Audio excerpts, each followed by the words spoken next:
There is a certain kind of poverty that has nothing to do with money. It lives in the mind first, and it arrives so quietly that most people never notice the moment it moved in. You have felt it. That flicker of resistance when you imagine more than you currently have. That small, cold voice that says, not you, not yet, maybe never. You call it being practical, but it is neither. It is a habit, the most expensive habit a mind can develop, and almost nobody knows they have it. Here is the contradiction that will unsettle you. Two people can read the same books, attend the same seminars, work equally hard, and one becomes wealthy while the other stays exactly where they started. The difference is not intelligence. It is not luck, though luck likes to take credit. The difference is a single repeated pattern of thought, operating below conscious awareness, running thousands of times a day, shaping what a person believes is possible for them before they ever take a single action. That pattern has a name. Once you see it, you cannot unsee it. And once you understand how to break it, something in you will never think about money or yourself the same way again. Stay with this. Because by the end, you will understand exactly what has been blocking you, and more importantly, exactly what to do instead. Most people believe their financial situation is the result of decisions. Choices made, opportunities taken or missed, timing, effort, all of that is true on the surface. But underneath every decision is something that decided the decision. A kind of internal weather system that determines which options even occur to you as possible in the first place. Imagine a man standing at a fork in the road. One path looks uncertain but leads somewhere larger than his current life. The other path is familiar, safe, small. He tells himself he is weighing the pros and cons. He is not. His mind made the choice before his reasoning ever got involved, because for years, without noticing, he has been rehearsing one particular story about himself. A story about what a person like him gets to have. This is the part almost nobody talks about honestly. The subconscious mind does not distinguish between a thought you deliberately chose and a thought you simply allowed to repeat. It does not evaluate whether an idea is true. It absorbs whatever is impressed upon it with enough emotion and enough repetition, and then it quietly arranges your perception, your instincts, and your behavior to match that impression.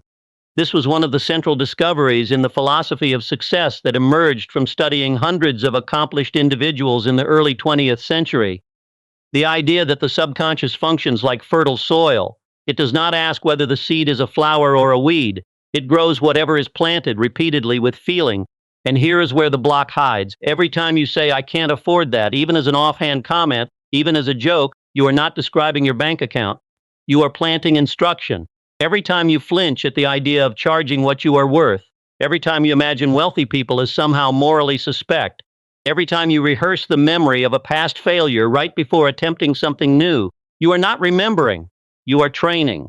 You are running the same rehearsal your entire nervous system will eventually treat as truth. This is the one habit, not laziness, not fear, exactly, though fear feeds it. The habit is uncontrolled autosuggestion, the unconscious, repetitive feeding of your own mind with a story of limitation, disguised as caution, disguised as realism, disguised as humility. Now here is the deeper layer, the one that changes everything once you understand it. You were never neutral. There has never been a version of you with no story running. If you have not deliberately chosen what to impress upon your own subconscious, something else has been choosing for you. Early experiences, a parent's anxious comments about money, a culture that treats ambition as arrogance, a single humiliating failure that got replayed in your mind 1,000 times until it hardened into identity. The mind is always broadcasting. It was never a question of whether you're programming yourself. It was only ever a question of who's holding the remote. This reframes the entire problem. You are not blocked because you lack ideas or connections or intelligence or even opportunity. You are blocked because the mechanism responsible for translating desire into action has been fed for years on a diet of doubt, and it has become extremely good at its job. It is not malfunctioning. It is functioning exactly as trained. That is the uncomfortable truth. Your mind is not broken. It is obedient. It has simply been obeying the wrong instructions. Let this sit for a moment, because it explains something that has probably confused you for a long time. Why motivation never seems to last. You watch something inspiring, you feel a surge of resolve, you make a plan, and within days, sometimes hours, the old resistance creeps back in. This is not a failure of willpower. Willpower was never the mechanism. A single burst of motivation cannot compete with years of repeated impression. You cannot outhype a habit. You can only replace it with a more disciplined one. This is why so many people who chase motivation stay stuck, while people who understand the mechanics of controlled thought quietly transform. The difference is not intensity. It is repetition. direction, and emotion applied consistently until the new impression becomes stronger than the old one. This is the actual meaning behind what Hill called autosuggestion, not wishful thinking, not empty affirmation repeated without belief, but the deliberate, disciplined, emotionally charged reprogramming of the subconscious mind toward a specific, clearly defined outcome. Notice the word specific. This matters more than most people realize.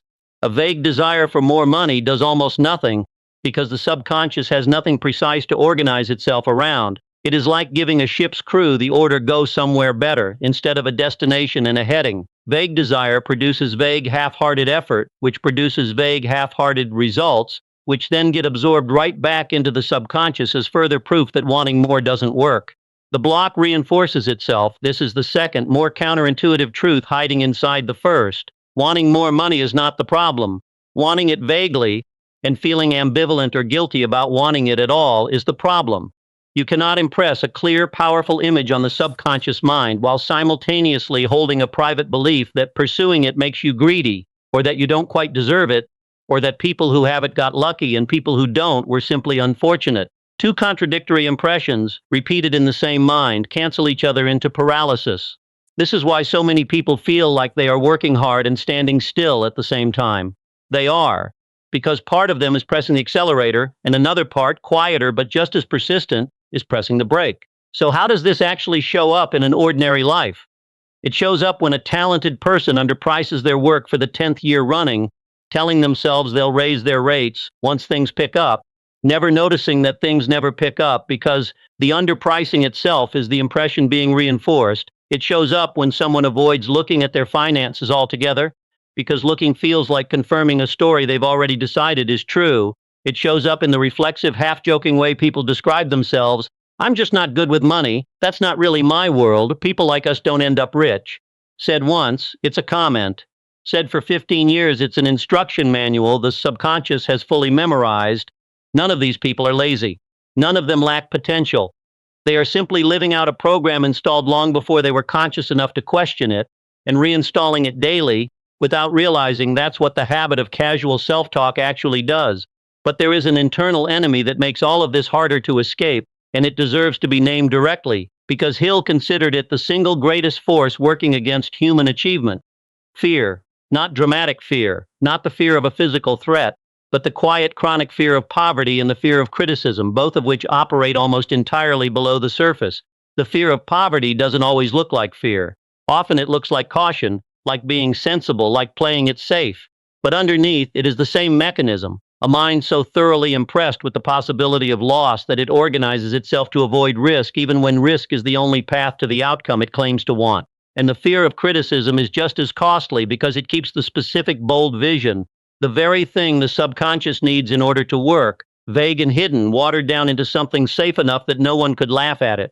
A vague dream cannot be criticized. It also cannot be built. These fears rarely announce themselves honestly. They disguise themselves as reasonable doubts, as responsible thinking, as maturity.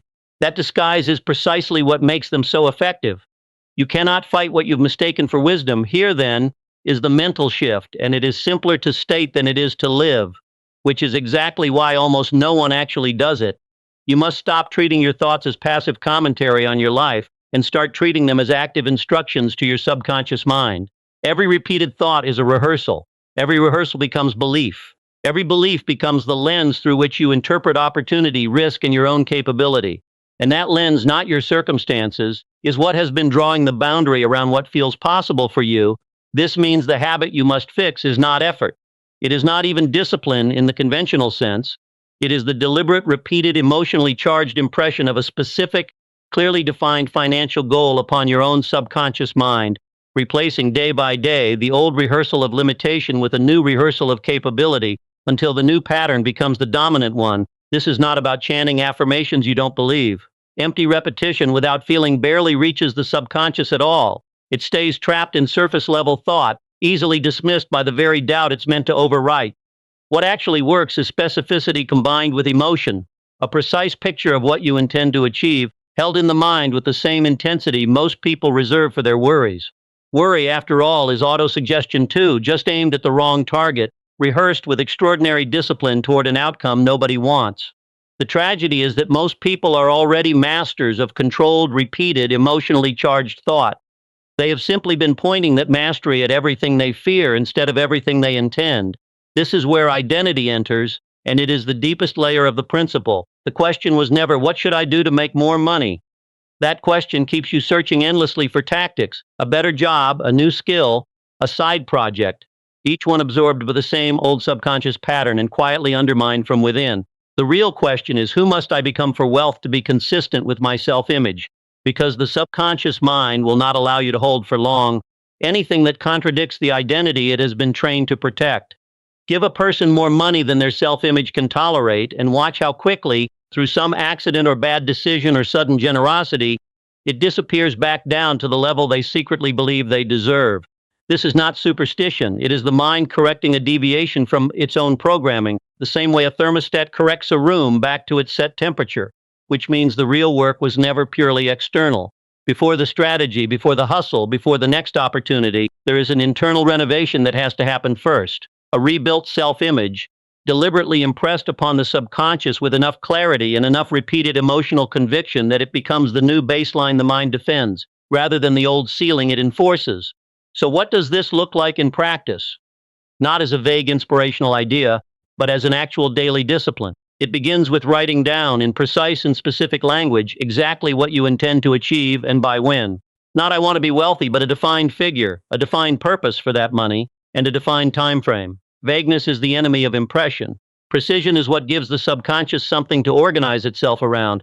It continues with reading that statement aloud with genuine feeling at least twice a day, not as a ritual performed on autopilot, but as a deliberate act of self-persuasion spoken with the same conviction you'd use to convince someone else of something you already believe completely. It requires catching and immediately correcting the old reflexive language.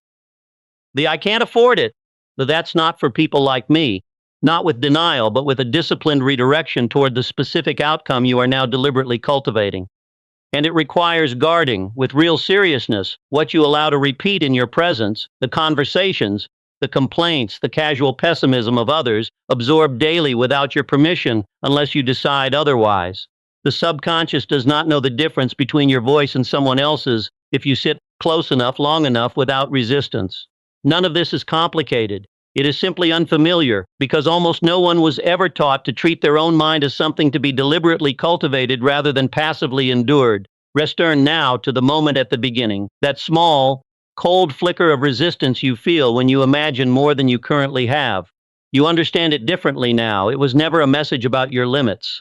It was an old instruction, played on repeat for so long that it started to sound like your own voice when it was only ever a habit. Installed, reinforced, and crucially replaceable, the mind that has been blocking your wealth is the same mind capable of building it. Nothing needs to be added to you. Nothing needs to be fixed in the sense of something broken.